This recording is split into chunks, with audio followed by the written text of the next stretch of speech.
Araw-araw, hindi mabilang na mabalahibong buhay ang naliligtas dahil sa mga taong mas malaki ang puso kaysa sa mga hamon na kinakaharap.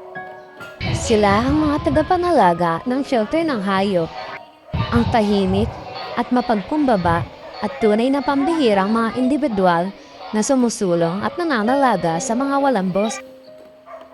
Sinabago ng kanilang dedikasyon ang sakit at takot sa tungong pag-asa at pag-ibig. Proseso na kasing demand at kapakinabang. Sila ay nagpapakain, naglilinis at nagpapaligo at inahaplas ang mga hayop. Inaayos nila ang mga pisikal na pinsala at emosyonal na pekla. Bigay ng pasensya at pag-unawa sa mga hayop na maaaring nakakaalam lamang ng sakit at kalungkutan.